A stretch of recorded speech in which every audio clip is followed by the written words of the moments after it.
Hello langga! Welcome to my YouTube channel, and for today's vlog ay samahan niyo ako para ayusin natin yung ating mga pinamili na damit. So ngayon, i-display natin yung ating mga new arrival. Kasi summer na mga langga, kaya namili ako ng mga pang summer na outfit. At saka marami na ring mga designs na wala na dito sa ating stock, or meaning mga out of stock na. Kaya nag-restock tayo ulit ng ating mga best seller na mga damit, at saka dinagdagan na rin natin ng mga pang summer na mga outfit. So by the way mga langga, kung hindi niyo pa napanood yung aking unang vlog kung saan nilagay ko doon ang name ng aking shop, so pwede kayong mag-order online. So hanapin niyo lang ako sa Facebook. So ang aking Facebook page ay Sexy Fab Apparel and Accessories. So ako mismo doon yung admin, and ako rin yung nagmo-model ng aking mga panindang damit.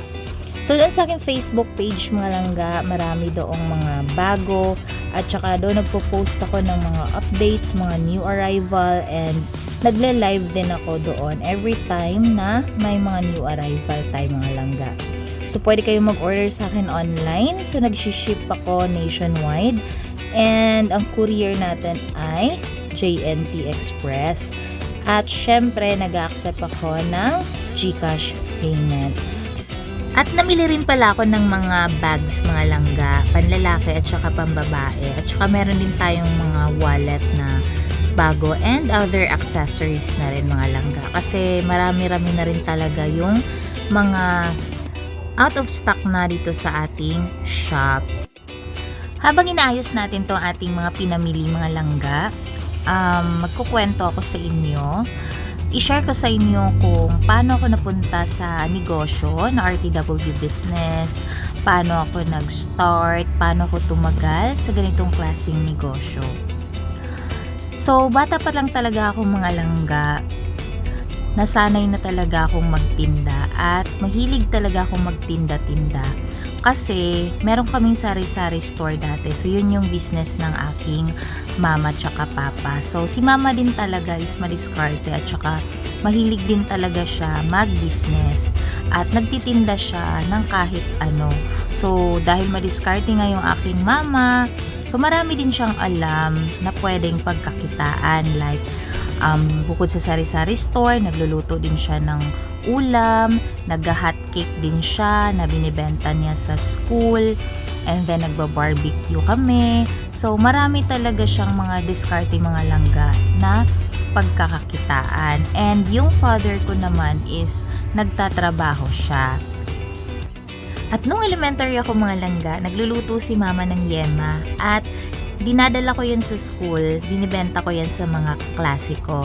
Tapos nagluluto rin si mama ng banana Q, kamote Q, turon, at kung ano-ano pa. Tapos ako yung tagalako mga langga. So tuwang-tuwa talaga ako pag nagtitinda ako ng mga banana Q, ganyan. Tapos nilalako ko siya, binibenta ko sa mga kapitbahay namin. Tapos pag uwi ko, sold out talaga yun mga langga, at saka ang dami kong benta. Tapos ayun, nung nag-high school ako mga langga, ganun pa rin. So nadala ko talaga siya hanggang sa paglaki ko. So nagtinda-tinda pa rin ako nung high school ako. Nagluluto ako ng kung ano-ano. Syempre yung yema hindi na yun mawawala. Tapos ang ginagawa ko minsan para mapaubos ko siya, pinapautang ko din sa mga kaklase ko. Pero binabayaran din naman nila mga langga. And then nung nag 4th year high school ako mga langga, after ng klase namin, so nagpa-part-time ako niyan mga langga. Meron din kasi iba doon na mga owner ng business na naghahanap rin sila ng mga gustong mag-part-time. Kaya ayun, naalala ko, nagtendera ako ng mga tuyo. After ng school, diretso ako doon, nagpa-part-time ako magtendera. And then doon naman ako sa mga tita ko nagpa-part-time, tumutulong-tulong ako. Kasi yung mga kapatid ng papa ko ay, yung mga business ay isda, so fish vendor sila. At ganun din naman yung business ng papa ko ngayon, fish vendor. So, ayun, nagpa-part-time ako sa mga tita ko, nagtitinda ako din ng mga isda, and then may time na nakikita ko ng mga kakilala ko, mga kaklase ko. Pero syempre, hindi ako mahiyain talaga malangga. Hindi ako nahihiyang magtinda and proud ako sa ginagawa ko kasi humahanap talaga ako ng paraan, dumidiskarte ako.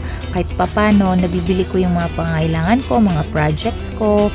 At saka, meron na rin akong baon na hindi ko na kailangan pa na ihingi kay Papa kasi ganun ako minsan mga langga, lalo na pagka mga biglaan ng mga gastos, so hindi ko na yan hinihingi kay Papa. So ayun, nakakatulong na rin ako kay Papa sa kahit papano sa expenses niya, hindi na ako masyadong naghihingi pag may mga projects kasi kumikita din naman ako at tumidiskarte. So ayun, after ng school, tulong sa mga tita ko magtinda ng isda.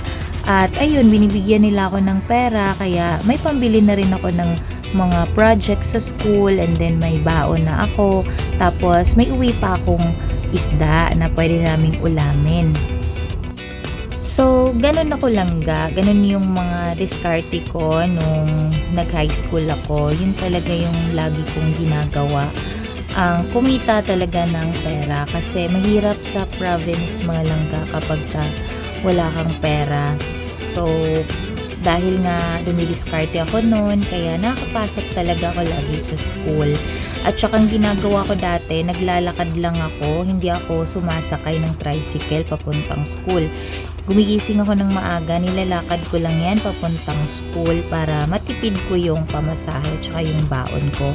Tapos, during recess time naman, so isang juice, isang tinapay lang yung binibili ko kasi nag-iipon din ako mga langga. So, naalala ko dati yung nilalagyan ko na aking ipon, yung alkansya, yung bottle ng Johnson's baby powder. So, yun, pinubutasan ko yan. At saka doon ko nilalagay yung ipon ko, yung kinikita ko doon sa pagle-labor ko sa palengke. At saka yung sa mga sideline ko, mga langga. So, talagang mahilig din ako mag-ipon ng mga coins, kaya nadala ko din siya hanggang ngayon. Talagang masinop ako sa pera mga langga.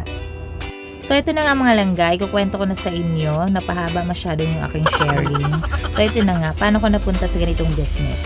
So itong shop ko na ito ay si Mama talaga ang nagtitinda dito. So yung mga tinitinda ni Mama dito ay mixed items. So halo-halo yung mga paninda niya. Pero nung nag-decide siya na mag-abroad, iniwanan niya itong tindahan na ito at ako na yung nagpatuloy. So, 5 years si Mama sa Bahrain. Kaya, ayun, iniwan niya to sa akin at talagang minanage ko naman din maayos. Pero hindi ko talaga inakala mga langga na mapupunta ako sa RTW business. So, nag-start kasi ito nung nagtinda-tinda ako ng mga damit ko. Yung mga damit ko na mga galing sa ukay-ukay, yung mga hindi ko na nasusuot. So, binenta ko siya. So, nilagay ko siya sa tindahan. Tapos, ayun, nagulat ako kasi nabebenta siya. So, parang nagkaroon ako ng idea na, hala, pwede palang ganun yung mga ukay-ukay.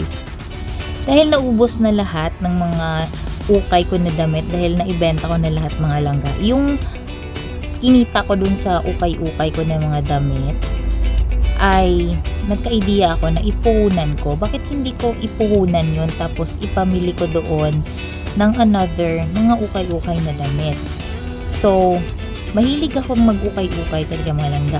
Ang naisip ko ay Quiapo. Kasi doon sa Quiapo, yan yung aking favorite na puntahan pag nag-uukay ako. Kasi talagang napakaraming ukay-ukayan dyan sa Quiapo, mga langga. Lalo na dyan sa malapit sa Quiapo Church. So, napakaraming ukay-ukayan dyan, mga langga. At ang kinagandahan dyan ay maraming mura at saka pag nag-sale sila minsan may tag 10, 20, 350. So super mura at saka ang dami na ring magaganda lalo na pag magaling ka pumili mga langga.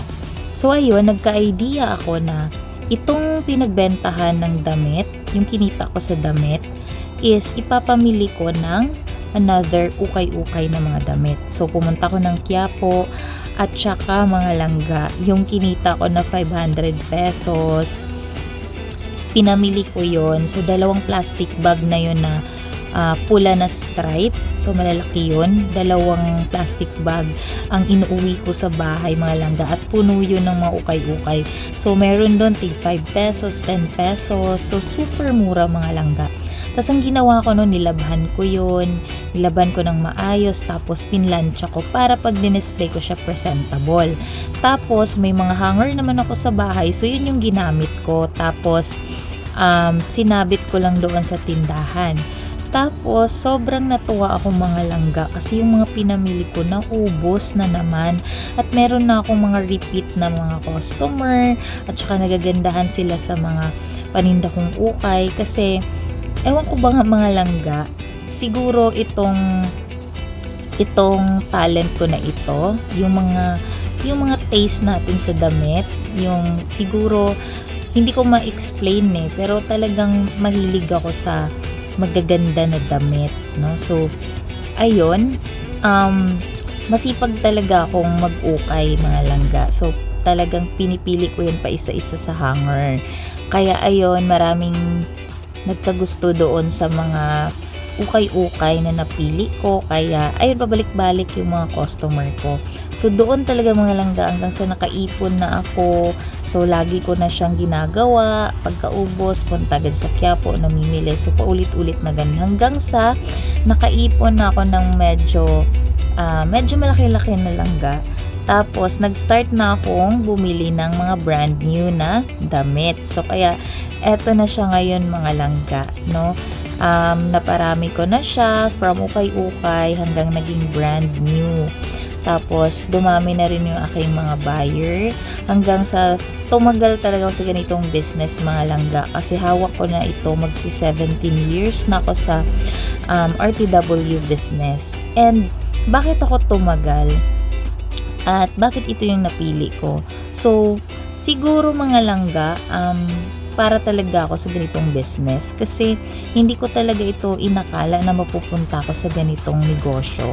Kumbaga, dahil sa sinuportahan ng mga tao, kaya siguro napagpatuloy ko yung ganito kasi naniniwala ako na siguro may nakita sila sa akin na baka talented ako sa ganitong mga bagay pagdating sa mga damit or sa fashion.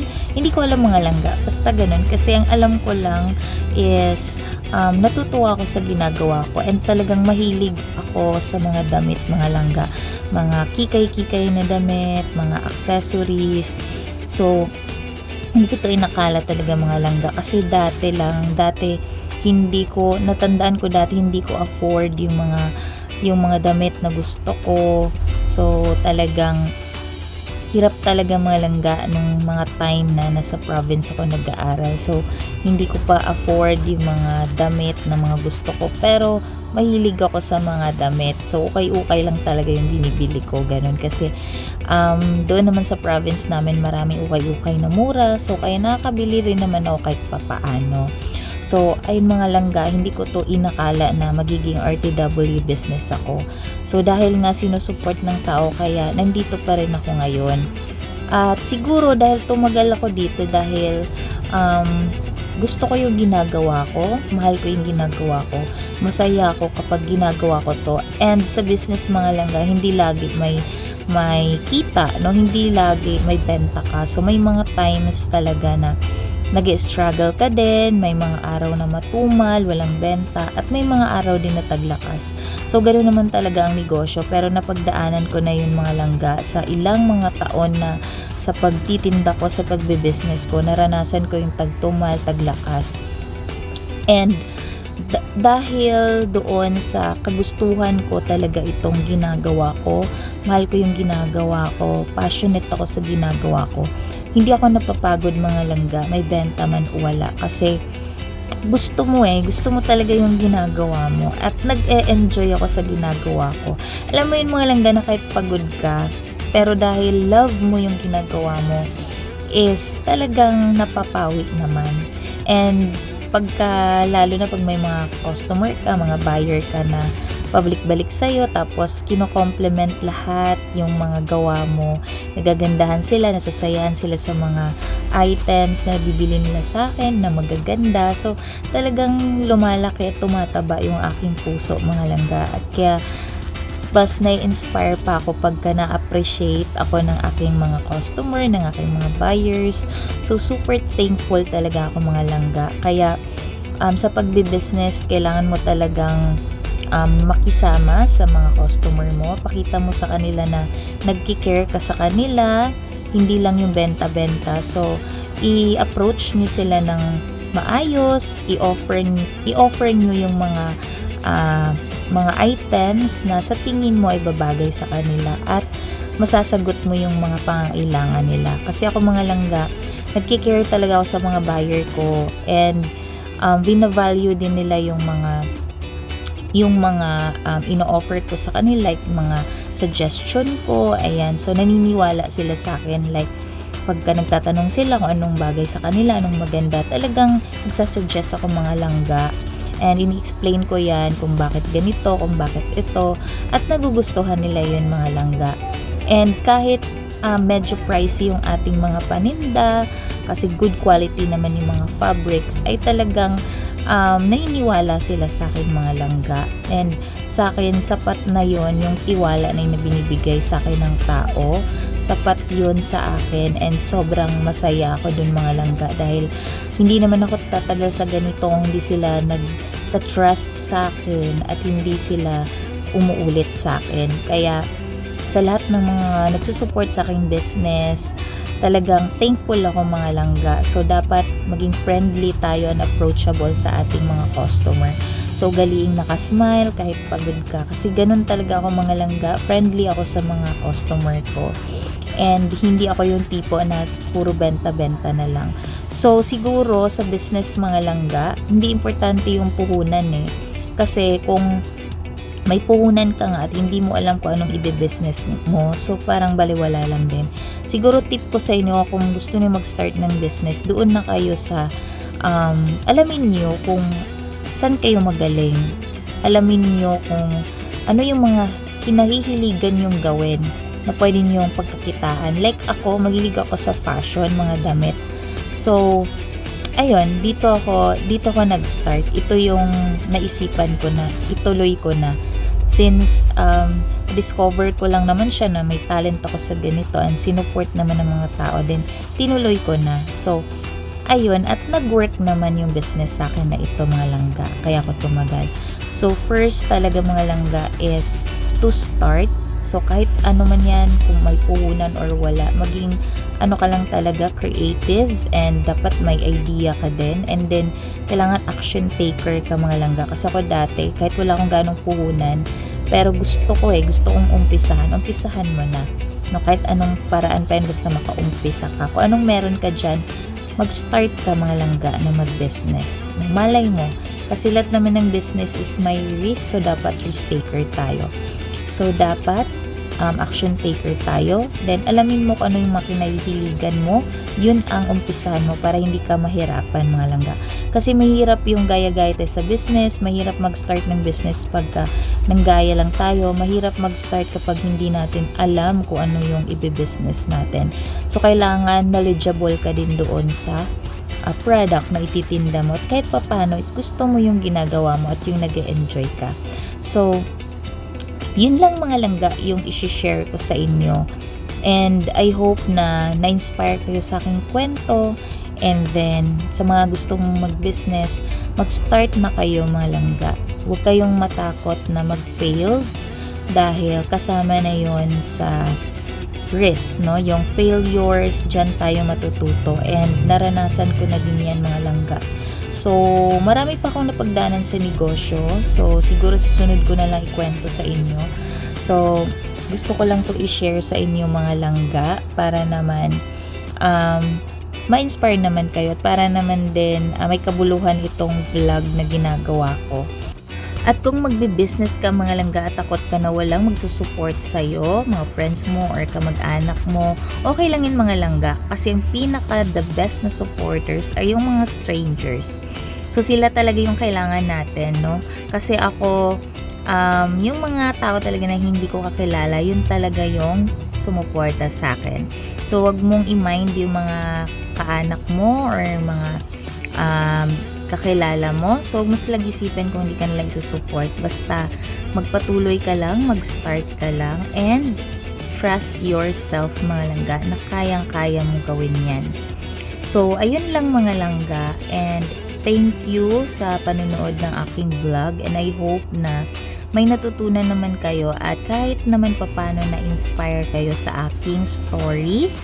And sa susunod naman na story ng aking buhay or mga business na mga kwento about business, ganyan, sa mga buhay-buhay mga langga, ayan. So, sa susunod naman natin na mga sharing mga langga. And thank you for watching my vlog mga langga. And enjoy lang sa ginagawa natin, and huwag tayong padadaig kung ano man yung mga pinagdadaanan natin ngayon sa buhay. Basta lagi tayong magsimula.